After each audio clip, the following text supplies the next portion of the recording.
Hello, good evening, and welcome to tonight's incredible show. We have, oh my goodness, do we have a show for you tonight? This is a show. I mean, this is a show of the likes of which you can't even possibly imagine the show that we are about to show you right now. We got the Genreblast boys in the house. Hi. Hey. It's nothing better. We have to welcome Chad. This is Chad's first time on the channel. Welcome, Chad. It is, and I'm doing it under duress. Yeah, well, Nathan bullied me into it.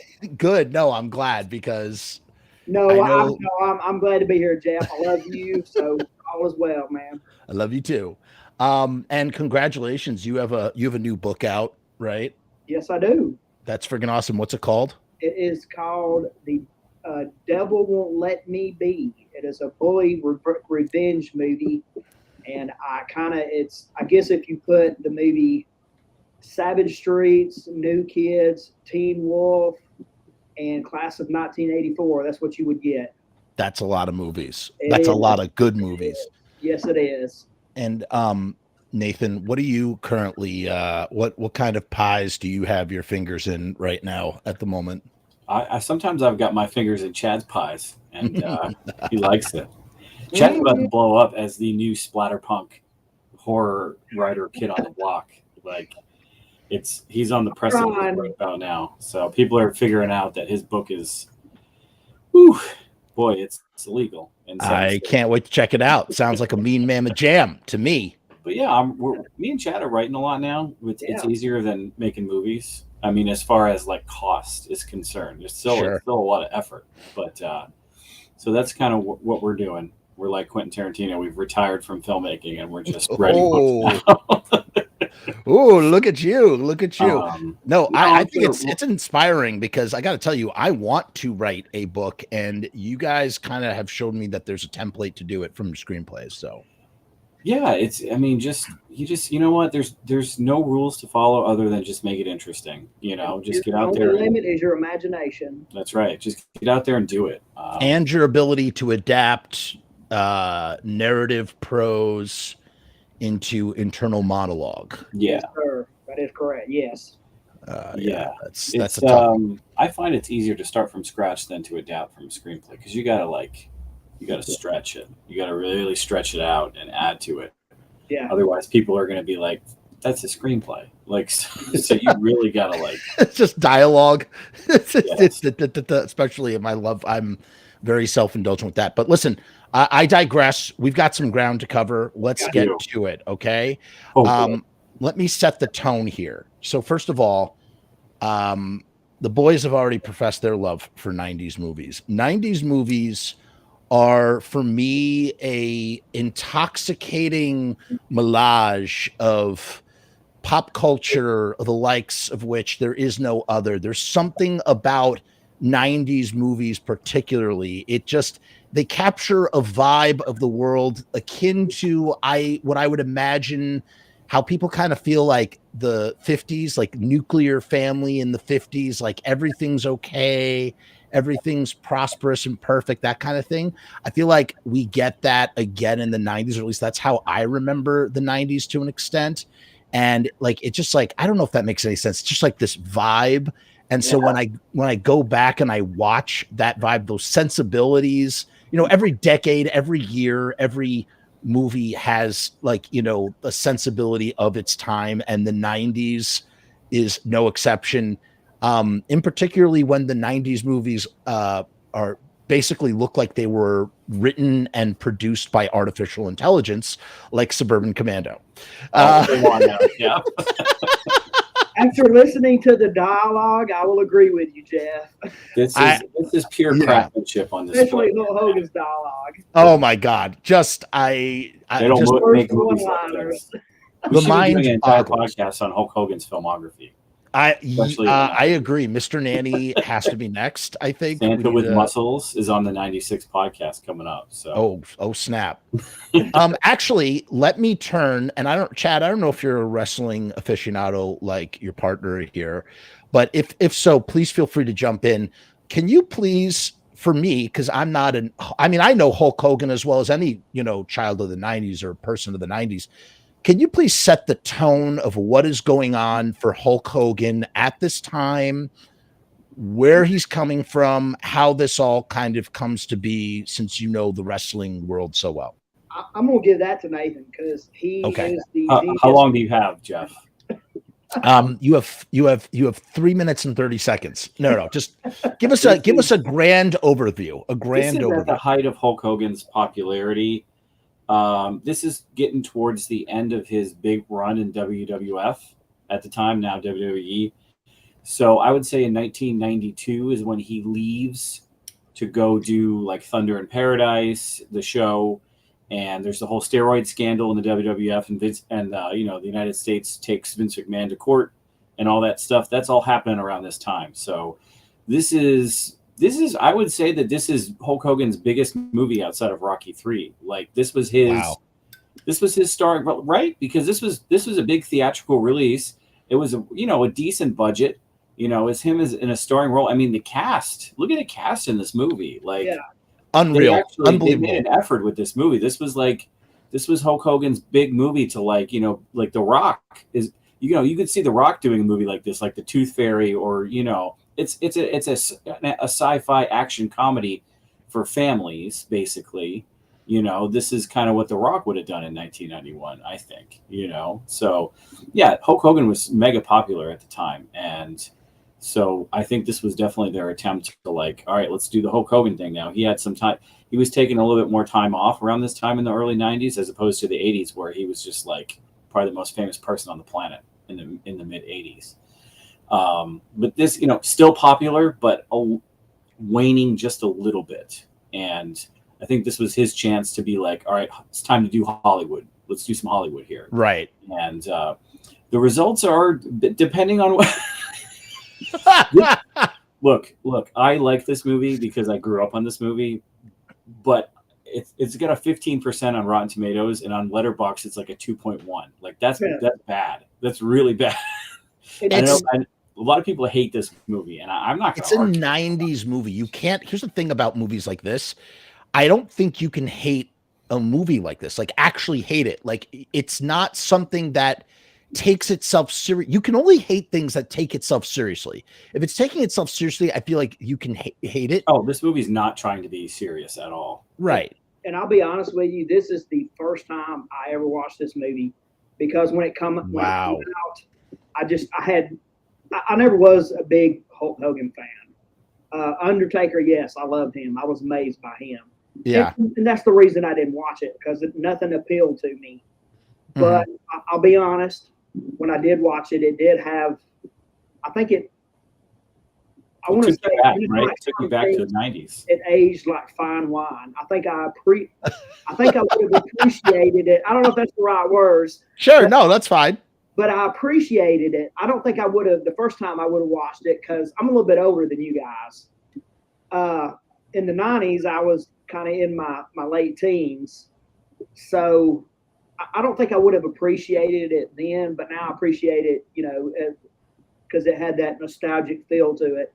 Because I remember when in the 90s, and that's actually when I was watching wrestling. That's kind of like when I got into The Undertaker and all that stuff. So I did appreciate it for what it was. This was right before The Undertaker won the world title for the first time. Yeah, right. I remember that. Yeah. This was Hulk Hogan versus The Undertaker later that year. So this was like, oh, wow. This is really the Undertaker's only major film role, I think. As far as I can remember, this is it. This is his only movie. Wow. And he literally never speaks except for one. Well, we'll get into that in a second. One gag. Yeah, I want to one gag. This movie is very quotable too. I was surprised. Unbelievably quotable. I watched it twice. Last night, and I just finished watching it again. This movie is super quotable. Yes. You watched it twice, dude? Yes. Yeah. It took me 3 sittings to watch it. I watched it in 2 sittings. But, the problem with these 90s movies and doing this, the reason why I even, reached out to do this and just didn't try and do it on my own, it's because you watch these types of movies and it goes back to this is like kind of like this has to do with 90s movies and just like crazy, weird, quirky, but bizarre, so bad they're good movies. You need to be able to turn to someone and revel in like, did we both just like, this is ridiculous. Like you want to discuss the most important part too. It's not the big strokes. It's not like the fact that he's like from outer space. Like none of that stuff matters. It's the minutia. It's like, there's a sign that says like that. There's like a store sign that says croissants, muffins. Uh-oh. Did we lose Jeff? I think he froze up. Jeff froze up. Well, I don't know about you, but I enjoyed Suburban Commando, Chad. Oh, yeah. Wait for Jeff to come back. Okay. Are we on by ourselves now? Yeah, I think it's just me and you. So what did you do today, Chad? Oh. Well, I wrote some more on my my self-absorbed. I wrote on that a little bit more. Sat around at my desk. I went to Taekwondo at 7 o'clock. Went from 7 to 8. Come home, relaxed, and here I am. What about you? Yeah, I did a little bit of writing today. Watched Suburban Commando again. Took the kids to swim class. They're doing swim class. Oh, cool, man. Awesome. So, yeah. Yeah, usual all dad that fun dad stuff. Yeah, that's summer dad stuff. Trying to keep them occupied. Yeah. Yeah, and it's good for you too to get out from out of the house, being crammed up in there all day. So yeah, that's good for you, man. I guess we lost Jeff. I guess so. Hello. I don't even know if we're online. I don't either. I don't know.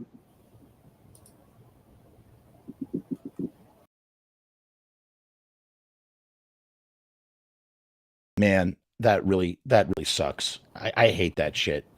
God damn it. I hate it when that happens. I am on Wi-Fi right now. I hope that this holds out. I'm really sorry about the no worries, man. break. I've been having Wi-Fi problems. I was trying to do a show about The Sopranos yesterday, and same old bullshit. In any case, let us continue. What I was asking was, what was I asking? Where did we leave off? Oh boy, you're asking the wrong guys. I have ADD and Chad can't remember anything. So. Okay, so let me just take us in. Let me take us into what this movie's about. We were talking about our day, so while we were waiting to come back. Well, okay. So I don't know. Maybe I was frozen and you guys were still going. So hopefully it was continuous. Whatever. In any which case, let's keep the stream going. So basically this movie opens with like a crazy like Star Wars opening. They're trying to like parody like, Star Wars. And it made me think like, oh, they're trying to like, they're trying to make this like, this is Hulk Hogan starring in Star Wars. And I'm just like, we're just getting a real kick out of the special effects and whatnot. And we're brought into this insane scene where, we see that he's this guy, Shep Ramsey. He's a galactic. What is he? He's a galactic. What? He's not a bounty hunter. He never really says what he does. Like, and that scene looks like it was shot in an office building in a strip. When you're a kid, you don't notice this stuff, but man, not at all. That's a cheap looking set, man. Holy cheap as fuck. His armor and his boots it's all like weird. Okay, and then there's this guy. There's the bad guy. His name is General Suter. Which I think they could have come up with a better name. That's not really intimidating. Zorbagon or something. Anything. He's a lizard man too, by the way. Big reveal. Like he gets his hand cut off, and he's really a lizard human guy. And Shep is like, he's just a dude. Like he could have been from Earth. Like that was my question too. Yeah, is that he's strong? Does he get his super strength from? No, he's super strong. He doesn't get it from the suit. He's just doesn't get it from the suit. He's just a tough guy who has a blood suit. Or anything. He's no green blood or nothing. He's just a dude that's really strong. So I don't know. I guess they just wanted it for the kids. It's just Hulk Hogan. Look at him. And the General Suter, he's holding a president of this planet hostage, and the hostage takes a long gray rectangle that he just throws at General Suter. He just happened to have. Happened to have it. He cuts off his hand. Oh, his name is deadly credit card. Right. And then basically like Hogan throws a grenade, doesn't rescue the president. The president gets like, he's like being held in the air, and then he's like, oh, well, I guess he's dead, and then he just runs away. Like, he doesn't even try to save him. He's not even dead yet. He uses his jet boots to like escape. And it's just weird. It was a weird opening scene. Like, it was super weird. Like, he shows up, he's kind of a dick, and then like totally a dick. And then he gets away without trying to save the president. And then afterwards, he's being briefed after his mission. Right. And his handler is like, who is the Russian coach from The Cutting Edge, by the way, a really good actor. And he was also in Game of Thrones, Roy Dotrice. And he's like, hey, sorry, tough shit about the president. If young Ramsey would have saved him, but whatever, it's not your fault. And I'm like, yeah, it is his fault. Like, it's totally his fault. And then here's what's funny. Like, Sheppy's like, I want to face terrorists, galactic narcs. He wants to go on bug hunts with aliens, with acid blood. Yeah. And then what happens is a slight knock. He gets frustrated with his handler guy, who's like, hey, you should take it easy, Shep. And then he just does this ever so gently. He knocks the panel of his console he knocks the ship, and this is what he damages. I wrote this down. The power console, requiring him to lay low and find a power source. What kind of ship is this? He needs to use his transformer to recharge until it's no higher than 0.1%. Like the mumbo jumbo, like nobody cared about what the mumbo jumbo was. They were like, it's like they did like a word jumble of like weird techno babble to say. And then they're like, and then he says, you can only charge until you're at 0.1%, because anything more would be traceable and some intangible bad guys will come find you. This makes him flabbergasted that he has to, recharge for 6 weeks, and he just has to find a random planet where he can do this recharging. And he's like really concerned about what he's going to do until his ship recharges. And that's basically the setup of this movie. It makes total sense to me. So wow. He hates Earthlings, but he doesn't understand their customs. So it's just like, depending on what the plot calls for, he either doesn't know about chocolate cake or parties, or he knows all about Earthlings and he hates them. So it's just like, he's like, where are you from? They're like, where are you from? When he gets there, he's like, I'm from France or whatever, which is just like, how would he even know that? Like he literally says, I hate Earthlings, and then it cuts to a funky 90s intro music. So he's xenophobic on top of just being a dick. So the soundtrack made it very slapstick. Oh my God. Soundtrack. Added very to sitcom-y, yes. I mean, this is, we were reveling in how much we loved Psycho Gorman. Oh yeah, this movie is so much of Psycho Gorman takes from this movie to an extent. Yeah. Like the quirky 90s family, the fish out of water, intergalactic warrior. It's all there. It's all there. Yeah, and that thought came to my mind, especially at the end when you had General Suter, where he turned into the whatever the fuck creature from the Black Lagoon. Yeah.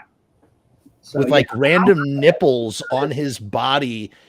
And mind you, he's triggered to turn into that creature because Christopher Lloyd grabs his nuts. He just grabs his nuts and he goes, oh, I got to turn into an alien. Like, I fall to my knees if somebody grabs my nuts. I'm out. I'm This is a prime example of a family movie that still has like all kinds of cursing. People are getting their hands chopped off, and people getting their balls crushed. This is like, if this movie was made today, none of that would be in it. It would be like everybody had to learn a lesson, and everybody has a group hug at the end. Where here, it's just like there's none of that. Hulk Hogan takes the secretary on his ship to bang her, and he leaves. Oh yeah, that was so okay. I have a lot to say about that secretary, but before I do, I want to talk about the fact that we are introduced to Christopher Lloyd. It's amazing that like Christopher overacting his ass off in this movie. Yeah, and such a big He's a huge star at this time. It feels so like much lower than maybe his profile to be in this movie. He is Al Pacino and Nicolas Cage rolled into one in this movie. He is literally like just going for it. Like he could have literally phoned this in. Like he was on Taxi. He does. I mean, towards the end, there's a few lines where he just feels like he's just reading whatever. He's like, he's not even thinking about what he's saying, and he's just saying things. But when he's introduced into this movie, he's literally using a blowtorch on a skateboard. He's just blowtorching a skateboard for no fucking reason.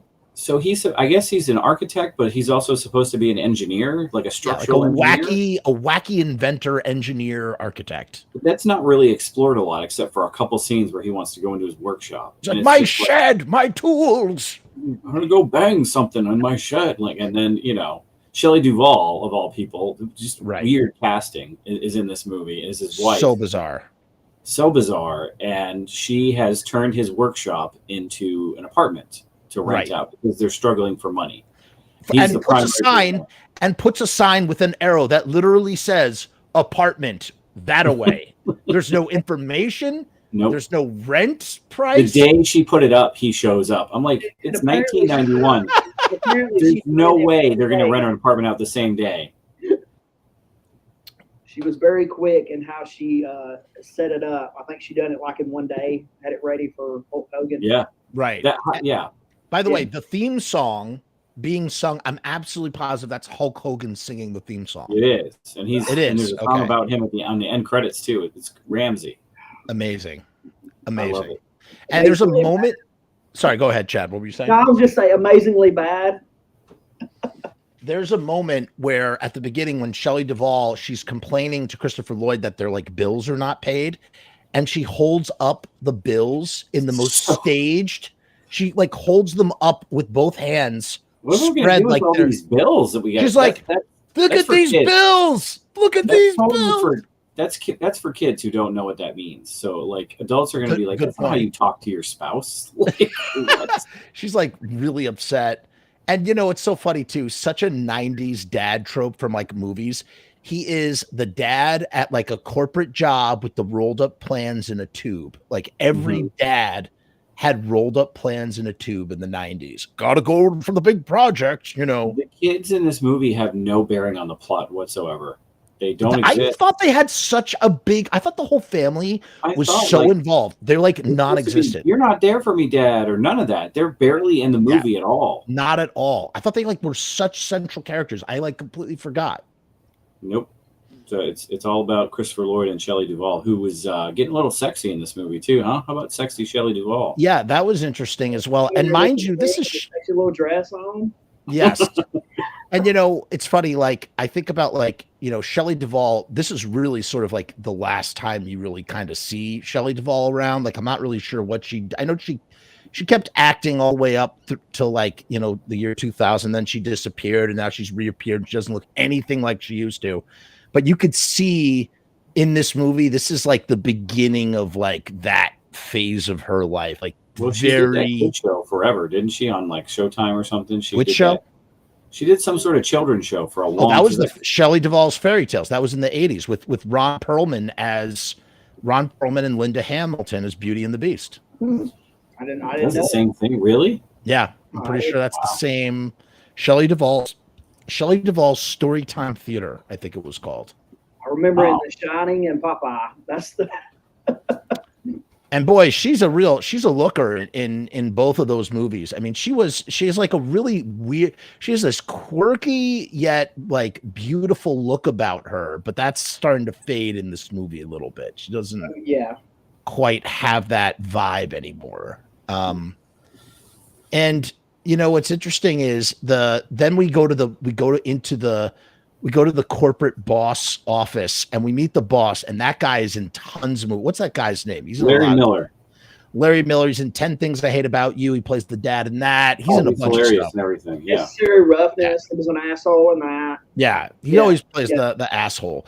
But what's funny is he pulls up all this info on Christopher Lloyd by simply doing this is 90s movie logic. Double tap on the computer.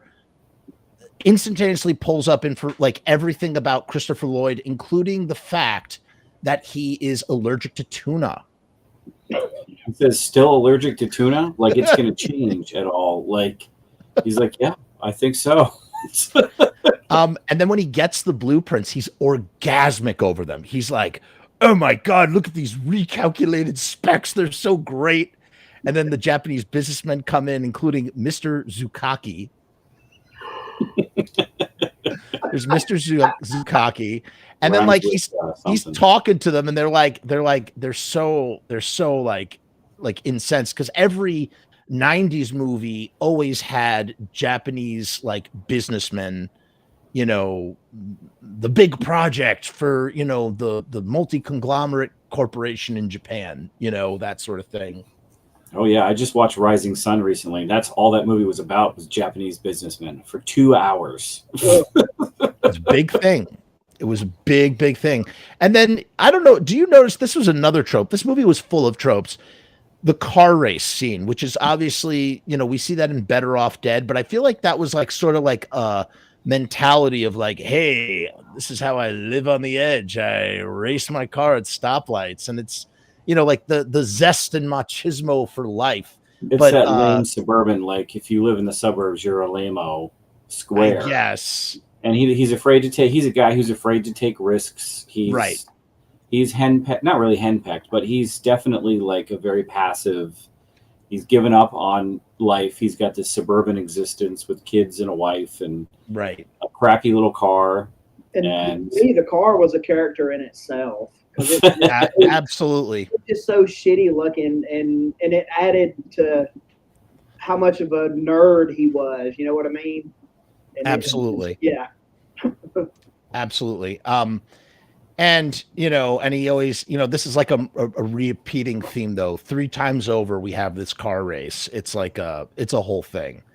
And eventually we see Ramsey, there's this whole hilarious thing. There's a guy, Ralph the dog, is locked in a car, and the owner's like eating his lunch outside, and that was great. Yeah, he makes him trade places with Ralph in the car, and then steals his clothes and just walks down the street like a fish out of water. Ramsey has his priorities, because he saved the dog and then he threw the cat in the air, because that's all, yes. all cats are good for. I would have done the same. I don't like cats either. So I don't like that cats was either. funny. Yeah. Yeah, there was a recurring gag there where he's gonna save this girl's cat from a tree, and he gets it. He pulls the branch down and gets it. She's like, "That's not my cat," and so he throws it in the air. Yeah. And then later, it's my cat, but he accidentally throws her in the air and catches her. Right at the very end. So there's a lot of recurring. This is very setup payoff. Yeah. Save the cat kind of screenplay where you introduce something and then you go back to it and then you pay it off again. The mime is a prime example of it. There is a mime, and he just likes to mime by himself in this like random streets. In the middle of the night. Audience for him? Is he just practicing? He's just miming in the street. Moves or what? 3 times. He runs into this guy 3 times. 3 times. Doing it for no reason. The movie just randomly cuts to these like wacky hijinks scenes of like, you know, Shep Ramsey, and there's this like tropical calypso, whatever, like do like this really like, you know, bouncy, upbeat, like 90s, like, hey, look at this fish out of water enjoying his, you know, stroll down the street. He's got like human clothes too, earthling clothes. Like he gets those from Ralph. He's got his tank top and his yeah. Oh yeah, he stole the guy's clothes. Yeah, I'm just like, this guy's way too comfortable for, you know, I would have liked it if they had approached the angle more where he really hates earthlings and he doesn't like being there. But it's a good place to lay low because it's a backwater and no one's ever going to find him there. But they didn't really explore that too. He begrudgingly comes to accept earthlings as a second home or something with the Wilcox family. But none of that's ever really explored. It's so slapdash. Like, it's partially he doesn't understand the customs, but also he doesn't like earthlings. And he knows all about them. It depends on what the scene he's in. He could have this, you know, I mean, to an extent, you could kind of remake this movie with The Rock today. Like, this is kind of like what Black Adam could have been in a weird kind of way, a little bit, you know. And we get to the neighborhood, and there are all these random characters. Like there are these It's the tough wackiest guys. neighborhood ever. Yeah, they're like the tough guys that are working on the hot rod cars that block the driveway for Christopher Lloyd. And then there's the Colonel, who just sits in a truck with no wheels. I love drinking. Jack Elam, who's in a ton of westerns, including Once Upon a Time in the West, and he's in this movie. By the way, the director of this movie, his first movie he directed was in 1961, and this was his final film in 1991. 30-year directing career was concluded with Suburban Commando. Amazing. And the guy who played General Suter is a stage actor and theater director. Oh, wow. This is like his only major film credit, and he died like right after this movie came out. I'm glad he was preserved forever in this movie. 1991, man. Wow. There's so going back to Shelley Duvall wanting to fuck, it's because she watches Dr. Ruth, and then she's like, let's fuck. And it's super fucking random. And he's like, have you been watching Baby Ruth again? It's like, what? You know, and she watched the Marshall Warfield show, which really took me back. I was like, oh my God, this is such a long time ago. Yeah. She was on Night Court, and then she had her own talk show after that. And I was like, I can't believe that. That's the first time I had thought of that show in 20, 30 years. And I was like, oh my God, that takes me back. You know, it's a really sticky kind of thing. And you know what else is sticky? Stickers. Riot stickers. Riot stickers are the sponsor of the Frumess channel, and we love Riot stickers. We're doing a special deal with Riot stickers. You can get 1,000 stickers for $79. That's 7 cents per sticker. These stickers are UV coated. They're printed on vinyl. They're waterproof. They're weatherproof. You can't go wrong. And we have a special deal. Go to riotstickers.com/Frumess, and you can get 1,000 stickers for $79. You're not going to find a better deal than that. It really is a tremendous deal. I advise everybody to go and check it out. Go look up the competition, and you will see that you will not find a better deal than that. riotstickers.com/Frumess. Let's play the quick 60-second video from Less Than Jake.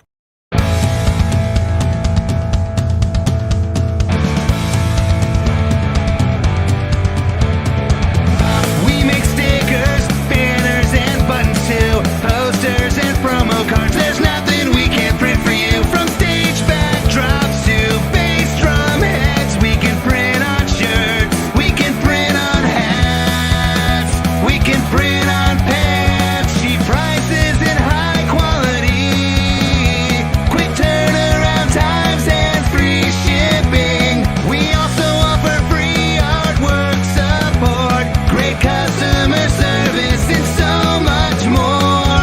RiotStickers.com. Riot Stickers, we are the bomb. RiotStickers.com. Riot Stickers, we are the bomb. RiotStickers.com. Riot Stickers, we are the bomb. RiotStickers.com. Riot Stickers, we are the bomb.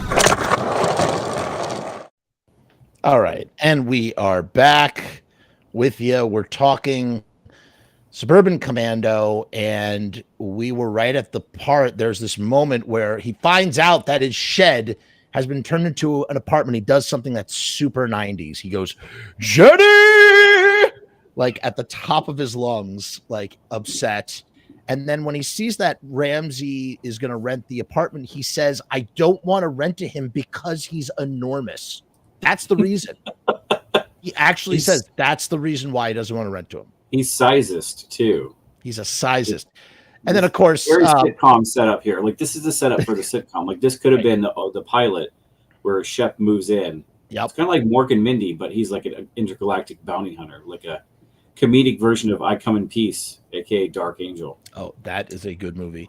And you know what's so funny too is he picks up, but this is like the classic, what I remember from Hulk Hogan movies. He picks up the kids and he holds them both in his hands. Are these yours? That is such like a Hulk Hogan thing to do. And it's also a super weird thing to do if if you're in somebody's random house, you see two kids, you just pick them up in your hands and carry them into quite obviously it's their kids. So I don't know. So the screenwriter for this movie also co-wrote Constantine. That is really crazy. Isn't that weird? I mean, when you consider all the weird shit that's in this movie, like, and there are all these random, it's like they didn't have enough material. So they're like, okay, here's a scene where he's lifting power equipment, literally lifting it. Or here's a scene where he pulls a knife on a mailman. Or here's a scene where he throws the paper back at the paper boy and hits him right on the bullseye. I don't know.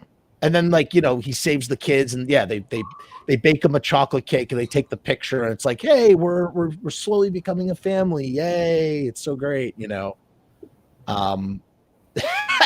what's funny too about the music? Every time that tropical reggae music starts, it like evolves into like ragtime old time music. So it goes from being tropical like upbeat music to being like with like some weird situation that's going on. I don't know. And no, you're right. It's very goofy sitcom-y kind of stuff. Yeah. Right. And he thinks that the mime has a force field, of course. Also bizarre. He goes to the arcade. Funny. My kids got a laugh out of the mime bits and the skateboard gag. Interesting that what kids find funny versus adults in those old movies. They go into the arcade and he gets super into the arcade game, and it's just like, it's like a really I don't know, it's like a on the nose sort of, gag a little bit. Give it up, Dragos. Give it up. Right, that's what that is. And then Christopher Lloyd, this is what I remember from my childhood, like watching this, core memory unlocked, remembering Christopher Lloyd putting on the glove and discovering the muscle amplifier in the glove, and then becoming the Suburban Commando for a moment. If this were an Astron 6 movie, that's where the scene where he would start jerking off. Right. He would just start using the superpowered glove to make love with the glove. And you know what else? Another 90s thing too. Bounty hunters, intergalactic bounty hunters always have dirty faces in 90s movies. It's like a rule. If you're a bounty hunter in the 90s, or if you're like some sort of intergalactic gunslinger, you have to have a dirty face. Like if you don't, then you're not. And in the 80s too, in Critters. That's what I was thinking about. I was thinking about really about in 94, Critters in Space. But yes, same thing. Yeah. That was such a thing. And then of course the Ghostbusters the thing that Egon uses shows up. The prop from the Ghostbusters. PKE meter or whatever. Yeah. Yeah, they probably had that on loan from that prop house or something. Yeah, that was pretty good. And then there's this whole thing where they steal a gun from Ramsey, and somehow the gun gives off signatures in space, and basically people start getting frozen, and Christmas music comes on while people are frozen in the bank for like. Let's not steamroll over this scene too much, because this is the best scene of the entire movie. So it's my favorite scene, and I've rewatched this like 18 times because I love it so much. So what's going on, Nathan? Take us through what is happening. Let me set this up, and then Chad, you can take it from here. Please. I want to hear your thoughts on this. Please. So Christopher Lloyd discovers Hulk Hogan's spaceship, which is being stashed in some sort of planetarium / observatory building, which is called the landing pad. The landing pad, yes. So he finds his ship and finds all his Men in Black guns, basically, that do all kinds of weird shit, and his suit of armor. There's a girl being taken to the landing pad to be raped by two guys, like full on gang raped, and he stops them, kind of. At least the girl gets away. Right. He gets shot in the suit, and then he falls over because of the force of the gun, because he's a wimp. And so the guys take the gun. They take a freeze ray that was on the ship. Why he has a freeze ray, I don't know. Because it's funny. because the next scene needs a freeze ray. Precisely. So Shep finds out that Christopher Lloyd fucked up, and he's like, well, we got to track my stuff, because once the gun is used, once all that stuff is used, the bounty hunters are onto them. So they're like, oh, they're on Earth. So the Undertaker and Tony Longo, who's been in a ton of action movies, including Martial Law, clue in on him, and they're like, all right, we're going to go after this guy. So they go to a bank. These two hoodlums took the freeze ray to a bank, robbed the bank, froze everybody, like 50 people in the bank, froze them all solid. It's literally just all these extras standing there as still as possible with a bunch of like white makeup on them. Right. And so they go and get the stuff back. And this is the reason. One of the reasons why this scene is so great is that the robbers attack Hulk Hogan with the freeze ray. It has no effect on him because he's drinking antifreeze. Yeah. And they said it's not working on him. He goes, antifreeze. And like, I want to know if any kids actually tried this and died from drinking antifreeze because they're morons. You know what I mean? Like, that's got to be dangerous, right? Like, somebody, I turned to my kid and I was like, how does he know what antifreeze is? Maybe it's a different kind of thing. Like it's freeze ray antifreeze. Maybe it's not car antifreeze, I guess. But it worked immediately as he was drinking it, which I don't know if that actually would be a thing. But then he turns and sees that Christopher Lloyd was frozen and hit by the blast. Right. So it's one of my favorite shots. I'm going to change my profile picture to this. Christopher Lloyd frozen solid in his car, standing up. Yeah. Shep has made a hole in his car as he's driving him back to his house, and he's just. I remember that part from the trailer when I was a kid with frozen Christopher Lloyd just rocking back and forth and poking through his car while Hulk Hogan is driving. How he fit in that car, I have no idea, but whatever. It's a fantastic scene, and there's Christmas music playing over it because everybody's frozen. Get it? They're literally jumping from cold to frozen to Christmas music. Chad, what were your thoughts when you were witnessing this classic scene unfold? The pure brilliance of it. I mean, obviously. Were you like Nathan's probably laughing at this scene right now? Yeah, I mean, I loved it. I don't know how the hell it fit in with the rest of the movie, but I mean, all the frozen people in the bank. That was. I'm like you. That was probably my favorite scene, and so yeah, it was totally over the top. Like, and it leads to the best line in the movie. Can we all say it at the same time? After he's complaining about Shep coming to Earth and ruining his life, what does he say? 1, 2. I don't know what it is. I don't know. Frozen today. Oh yeah. Yes, that was a great line. He delivered that line. So any other actor, I don't care who it was, would have just been like, I was frozen today. What do you want from me? Christopher Lloyd goes, yeah, I was frozen today. He put all of his gravitas into that line. I'm going to try that tomorrow at work when they want me to do something. Exactly. Yeah, no, that's just like an out of body experience, that whole sequence. And it's immediately followed up by the bounty hunters have stolen a just married car, pulled into a drive-through, and you have a burger guy. You have a guy he's like a dude. He's like talking about the different burgers, man. Yeah, and they like so weird. And then they turn to each other. They're like,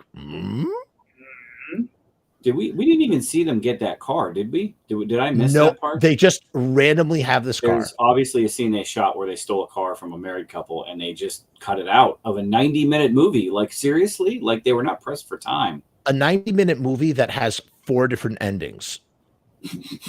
This movie ends 4 times. It's like the return of the king of Hulk Hogan movies, basically. That's you put that quote on the back of the box. There's a lot of choppy going on in this movie where they cut out.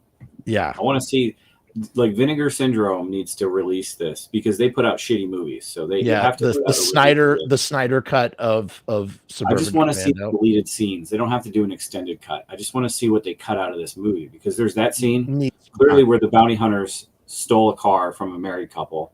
Did they kill them? I have no idea. Maybe it was too violent. Maybe that's why they cut it out. They killed this married couple and stole the car. Maybe that's why they cut it out. I don't know. I love how he goes when he finds out that the bounty hunters are coming after him. He tells Christopher Lloyd, "It's 1,000,000 to 1 shot of beating two guys after like destroying a whole armada in the opening scene." And by the way, we did not notate that in the opening scene, the armada is wearing the weirdest face paint, like this weird, like black, like kiss, like face paint on them. And now it's like he's going up against two bounty hunters, and it's 1,000,000 to 1 shot of beating them. I don't know. They're like their test of strength in this movie. Amazing. This is a kid's movie. I don't care. There's what anyone says. This is a movie for 10-year-old boys. This is what this was made for.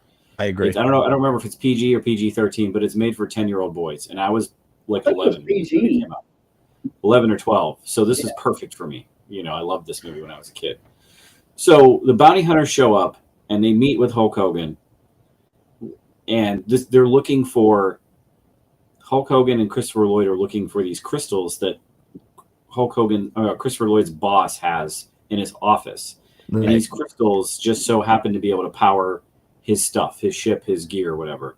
So Christopher Lloyd's like, "Oh, we can go to my boss's office and go get it." So there's this big kerfuffle there's a big typical Hollywood office party where everybody's all dressed up and everybody's having a party. And Shep says a weird thing where he meets the secretary and she goes, "What, you don't have parties like this at where you're from?" And he goes, "Not like this." And I'm like, "What do you mean not like this? What are you talking about? Like, you don't know a party when you see one?" So it's just this weird thing where he doesn't know about culture, the Earthling culture, but he also knows about it at the same time. It was just this script needed a rewrite for Shep's character, and she holds them at gunpoint. Yes, she randomly has a gun. She just sticks them up when they're looking for the crystals. And by the way, the boss keeps these crystals, which are part of these awards that he won. They're in an unfinished room that he uses as like a way to impress the Japanese businessmen at this party that's never explained why there's a party happening. They just show up and he's wearing a tux. Where the fuck did Shep Ramsey get a goddamn fitted tux in 2 seconds? Was Christopher Lloyd invited to the party or not? Because like his boss is like, "Where are the blueprints?" Yeah, he like shows up and he's like glad, he's like expected to see him there, and he's like, "Where are the blueprints for the thing?" And like, because he's trying to like describe the boss can't explain Lloyd's blueprints. What if he didn't show up? Like, what would have happened? Would he call him at his house? Like, he was describing, he's like buildings should have floors, 1 per level with some walls. So the bounty hunters show up while they're looking for the crystals, and the secretary holds them at gunpoint because she sees them trying to take the crystals. I was like, "How did you know where to find these guys?" She's guarding them with a gun. So the bounty hunters show up, blow open the door, and she runs away or whatever. They've all run away, and so they do a test of strength like this was a pro wrestling match. So they take an iron bar. Hulk Hogan takes an iron bar and bends rebar. Rebar to show them how strong they are. So they take it and one of them takes it and bends it, and the other one takes it and unbends it to show how strong they are. And then Hulk Hogan, of course, takes it and turns it into a bunny rabbit, like in the shape of a bunny rabbit. And then the music starts going. These guys are supposed to be super scary, but they're not. And later on, you know, the only time the Undertaker speaks is he's got like a little kid voice. He goes, "You're a dead man, Ramsey." Which was funny. So random. Oh, no wonder you guys don't talk. Yeah, that's what he says. But can we talk about possibly the most ridiculous part of this whole movie? Absolutely the most ridiculous part in a movie that is full of ridiculousness. The way that Hulk Hogan eventually defeats the bounty hunters is he takes paper clips and he jams them into the boots of rocket boots. The rocket boots. Only after he does like a machine gun, like spitfire of those weird brass clips that you use to put scripts together. Yeah, they're brads. He had a bunch of brads. I was like, what kind of office is this? Like, who's binding scripts? Yeah. It was weird. So weird. And Undertaker going through all of the floors of the building straight up. How many floors did he go through? Yeah, it was like a lot. He just crashed straight through every one of them. So I was excited because we got to see an Undertaker Hulk Hogan fight, a match happen in a movie for like, I was like, oh, they're gonna get it on, and they did for a little while, and they had a fight, and then he got rid of him pretty quickly. But it was nice. It was fun while it lasted. It was just nice to see that. And then we cut back to a scene where the boss, he's been up all night telling Godzilla, he's been doing Godzilla trivia. Of course he was, because this is a movie from the early 90s and it's super racist towards Japanese. It's the only thing they could possibly know is Godzilla movies. No, but they don't. And they're like, this guy is fucking like annoying the shit out of us. And he wears polka dotted cummerbund. The tall Japanese businessman is funny because he hates Larry Miller right off the bat. And his translator is like trying to smooth it over. And he goes, I hate this guy. And the translator goes, Larry Miller goes, what did he say? And she goes, oh, he's very happy to be working with you. And he turns to his translator and goes, you're a coward. That was good. Yeah, that was good. That was good.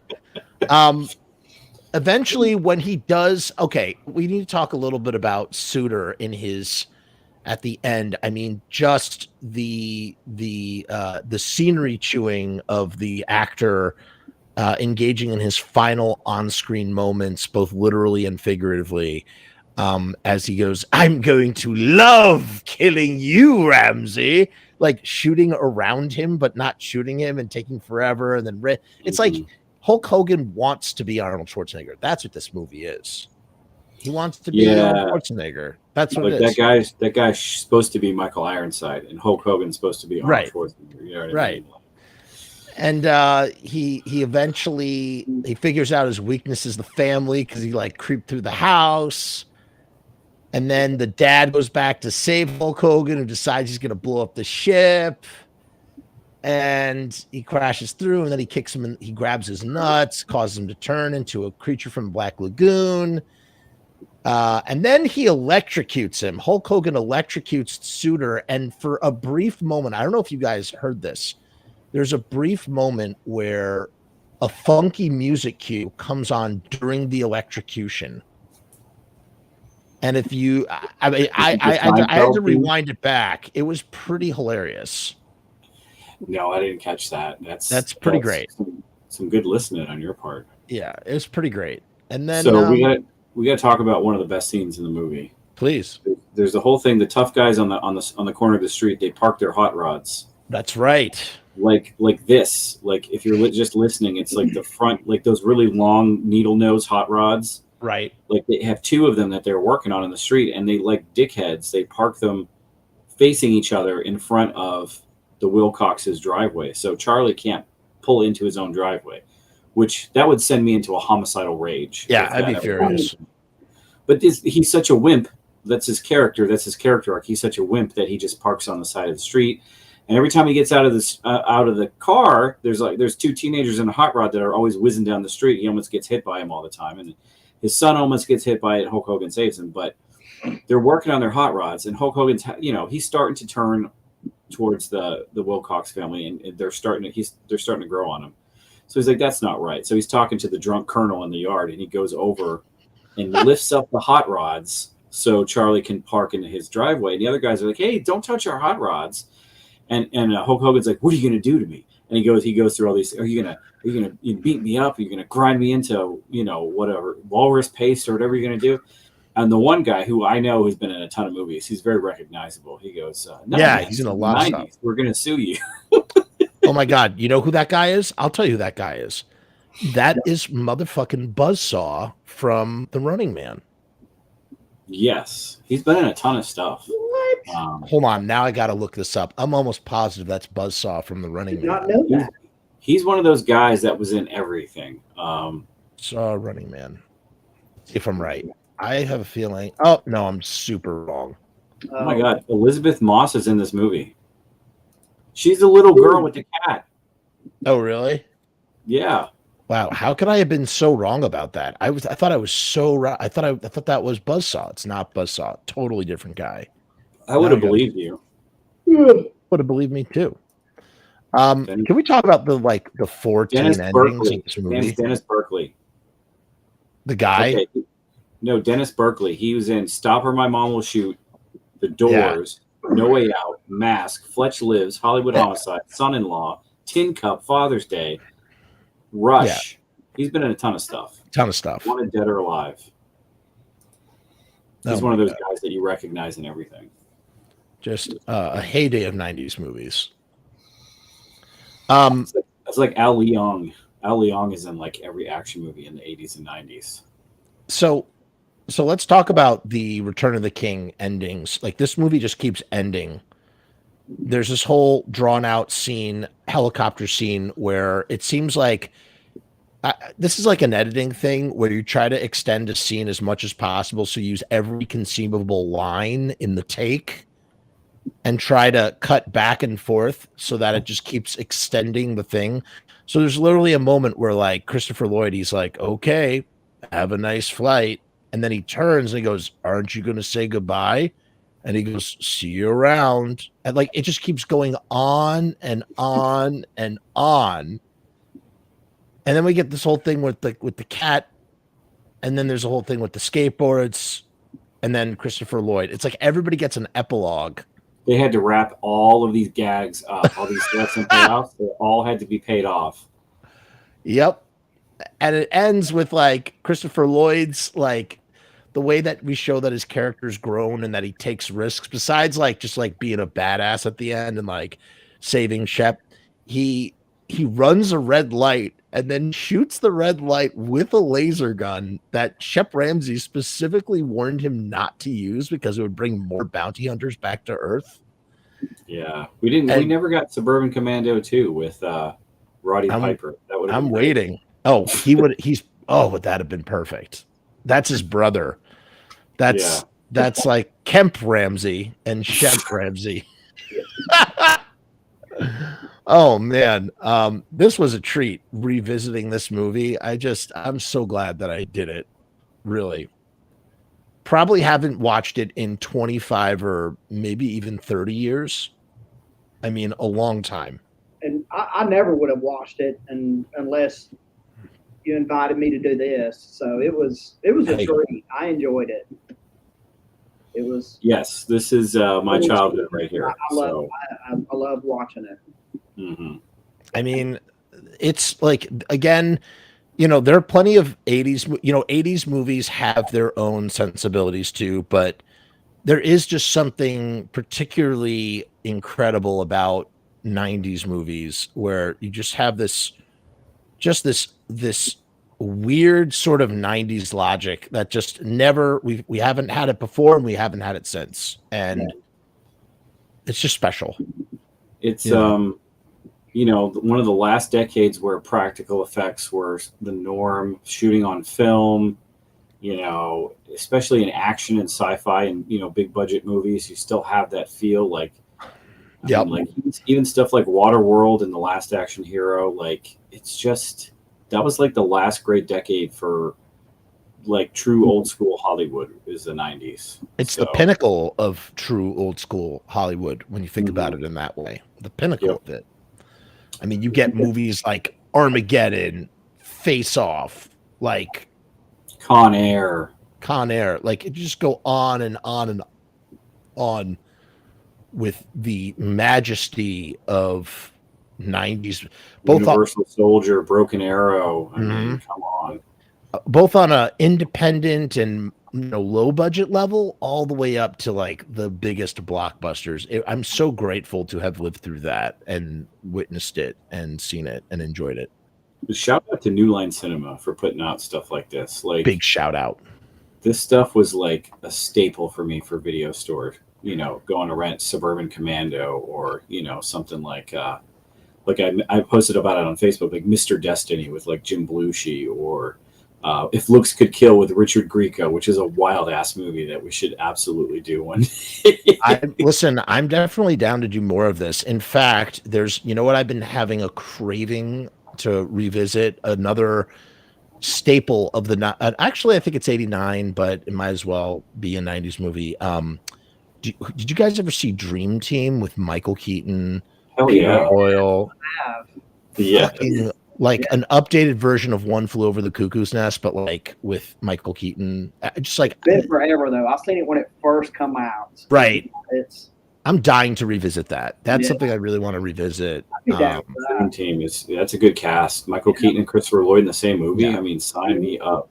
Yeah. But stuff like I mean, Bob Rose is an expert on this, but stuff like yes, like Second Sight with like Bronson Pinchot and John Larroquette, where Bronson Pinchot is like a fake medium and there's like solving a murder or whatever. Like those late 80s, early 90s stupid comedies. Like I love those movies. Weekend at Bernie's 2. Yes. Remember Weekend at Bernie's 2?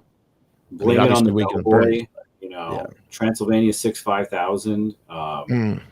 Haunted Honeymoon with Gene Wilder, like all those movies. High Spirits with Peter O'Toole, right? Yep. Nothing But Trouble with Chevy Chase and Demi Moore. I love that movie. Fucking love that movie. It gets such a bad rap. I don't know why. It's so. I loved it. That movie is fascinating that they actually fucking made that movie at that time. Like, it's so weird. Dan Aykroyd has a dick nose through the entire movie. Dan Aykroyd directed that movie. That's Dan Aykroyd's movie. They were literally like, what can we get away with? Like, how weird can we make this movie? And they made it because of the cast. Fucking Tupac is in that movie. And the dudes from the Humpty Dance. Digital Underground, Digital Underground. And there's a machine that like churns people up, spits out their bones, and then they turn the meat into fucking hot dogs and eat it at dinner. It's like Rocky Horror Picture Show with Texas Chevy Chase. Texas Chainsaw Massacre. John Candy. Oh my God, John Candy's so good at that. Yeah. Chad, what was your go-to movies in the early 90s? Like comedies. God. I don't even. I'd have to think back. I'd have to like look at a list. I don't know. Give me some of them. What about Men at Work? Yes. Oh, Men at Work. Yes, I love Men at Work. Men at Work. God, like all that stuff. Dutch. Oh, yeah. I watched Men at Work several times. Ed, what's his name? Ed O'Neill. Ed O'Neill is in Dutch. Yeah. In Dutch was good. Yeah. You know, like Madhouse with like John Larroquette and Kirstie Alley, or She Devil with Roseanne. With Roseanne. Oh, okay. What about did you ever see Miss Hyde? With Sean Young, yes. Yeah. Yes. Dr. Jekyll and Miss Hyde. Yeah, it's Dr. Jekyll and Miss Hyde. And also, sorry, go ahead. I don't know if it was in the late 80s or the early 90s. It was very underrated. It was Dudley Moore, where he was he worked for an ad agency, and he ended up in a mental institution with Daryl Hannah. What was that? Oh, movie? Yeah. What is that name of that movie? I know what you're talking about. All these ridiculous ads about getting a blowjob in a Porsche, and it was, and I can't think of the name of it. Y'all remember it? Yes, I know exactly the movie you're talking about. I'm trying to remember the name of it. I love King Ralph. Remember King Ralph? Yeah. Crazy People. It's called Crazy People. Yes, Crazy People. Yes. That was one of my favorite comedy. Whatever year it come out, I can't remember, but I mean that was like one of my favorites. The Couch Trip with Dan Aykroyd and Splitting Heirs with Rick Moranis and Eric. Yes. Oh my God, Splitting Heirs came out this. You know what's funny? You don't think that movie is from 1993, but it's from 1993. I do. I used to rent the shit out of that movie. I've seen it like 10 times. So I feel like the perfect double bill is actually King Ralph with Splitting Heirs. That's absolutely that's perfect. Yeah, dude. Once Upon a Crime is another one with was it Richard Lewis and how else was in that one? I don't think I've some of those goofball like solve a murder kind of comedies from back in the day. We did a whole episode on Steven Stull's podcast thing like a while ago about Ed and his dead mother, which is such a, but talk about a movie that was like cut up. Like there's so much insanity going on in that movie and like so much that's insinuated. Such a great, weird 90s movie and partially the inspiration for My Shadow that I just wrote. Yeah, that's Ed and his dead mother. Like 90s underrated, like underappreciated comedies. That we could write a book on that. Like The Dark Backward. You ever see Meet the Applegates? Yeah. Fucking love Meet the Applegates, dude.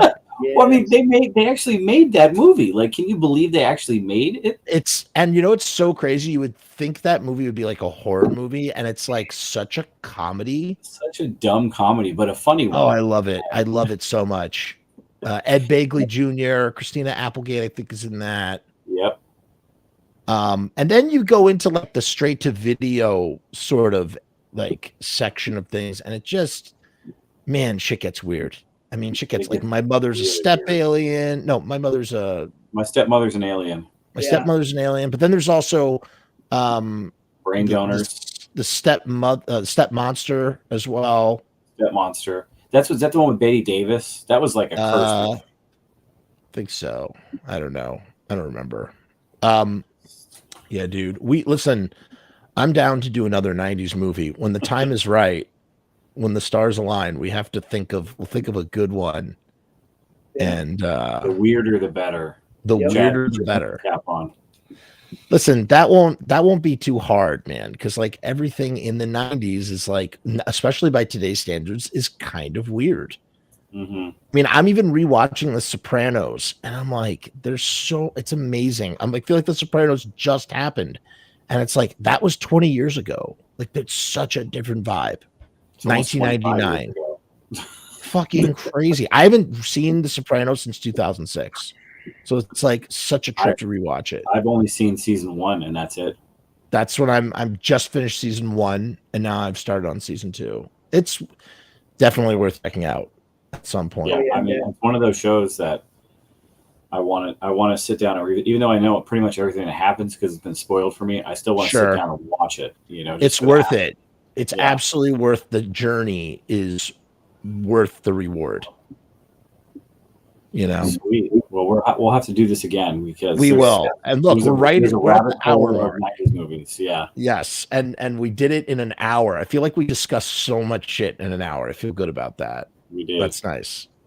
I'd like to thank my guests so much for joining me. They are the purveyors of the Genreblast Film Festival as well. My go-to film festival. I love Genreblast. It's a really good time, especially 3:00 in the morning at Waffle House. The post, like Genreblast is great, but like the post, like breakfast food eating after Genreblast is like just as great. And I live for that shit. So check out Genreblast for sure. And we'll see you this year. We'll see you this year. So peace, hair grease, all the rest. We'll be back with another 90s movie in the future. Goodbye, everybody. Thank you, Jeff. Bye, Nathan. Thank you.